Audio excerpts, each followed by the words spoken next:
অনেক মুরব্বী বাবারা আছেন, আপনারা সবাই জানেন মাছি দুই প্রকারের। কয় প্রকার? দুই প্রকার। এক প্রকার হচ্ছে মাছি আর এক প্রকার হচ্ছে মৌমাছি। মাছি যেখানে সেখানে বসে, পায়খানার মধ্যে বসে, মিষ্টির দোকানে বসে, কিন্তু মৌমাছি যেখানে সেখানে বসে না। বেছে বেছে যেখানে সুগন্ধি আছে, খুশবু আছে, সেখানেই মৌমাছি বসে। যেখানে ফুলের সুগন্ধি পাওয়া যায় সেখানেই মৌমাছি বসে।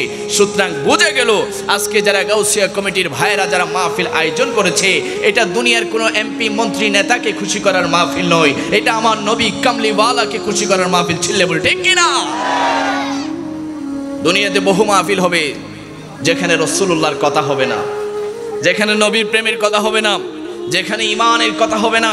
কিন্তু গাউসিয়া কমিটি, ওই গাউসে পাক আব্দুল কাদের জিলানী আল গিলানী যেই প্রতিষ্ঠিত গাউসিয়া কমিটি করেছেন, গাউসে জামান তাইয়্যিব শাহ কিবলা কাবা রাহমাতুল্লাহি আলাইহি, যার মাধ্যমে এই গাউসিয়া কমিটি প্রতিষ্ঠাতা হয়েছে। এই গাউসিয়া কমিটির কাজ হচ্ছে মানুষের কাছে নবীর প্রেম ছড়িয়ে দেওয়া। চিল্লে বল ঠিক কিনা? এই জন্য আজকে ঈসানগরের গাউসিয়া কমিটির ভাইরা নবীর প্রেমের মাহফিল আয়োজন করেছে। এবার সত্যি করে বলেন, আপনারা খুশি না বেজার? আর একটু জোরে বলি, খুশি না বেজার? এই মাহফিল কার?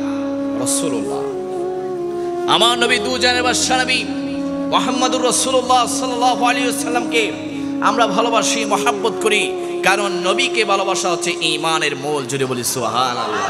দুনিয়াতে একে অপরকে ভালোবাসবেন, সমস্ত ভালোবাসা দুনিয়ার মধ্যে সীমাবদ্ধ, কিন্তু আমার নবী আপনার নবী দুজানের বাদশা নবীকে যদি ভালোবাসতে পারেন, ওই ভালোবাসা দুনিয়ার জমিনেও কাজে লাগবে, কাল হাসরের ময়দানেও কাজে আসবে। জোরে বলি সুবহানাল্লাহ।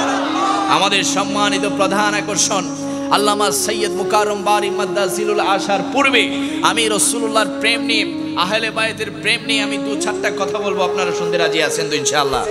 নাকি রাগ করবেন, বিরক্ত হবেন, গুসা করবেন? আমাকে দেখা যাইতেছে না তো, আশ্চর্য অ্যাক্সিডেন্ট। এই বসেন, কি করতে হবে?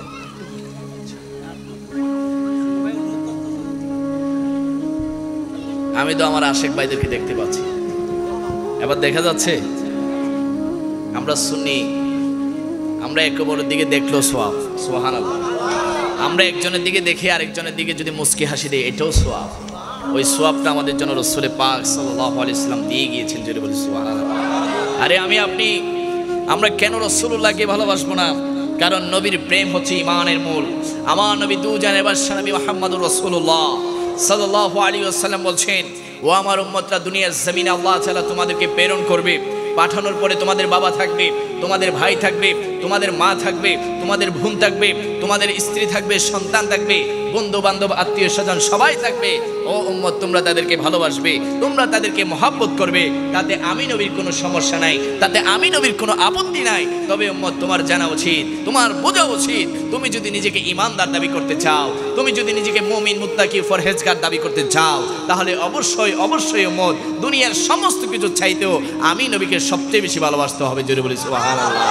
আল্লাহর নবী বলছেন, লা ইউমিনু আহাদুকুম হাত্তা আকুনা হাব্বা ইলাইহি মিন ওয়ালিদিহি ওয়া ওয়ালাদিহি ওয়ান নাসি আজমাইন। উম্মত, ততক্ষণ পর্যন্ত ঈমানদার হতে পারবে না, ততক্ষণ পর্যন্ত মুমিন হতে পারবে না, যতক্ষণ না পর্যন্ত তোমার কলবে, তোমার হৃদয়ে আমি নবীর প্রেম না থাকবে। জোরে বলি সুবহানাল্লাহ। আমরা আমাদের জীবন দিয়ে নবীকে ভালোবাসতে চাই কি চাই না? ডান হাত তুলে বলি, চাই কি চাই না?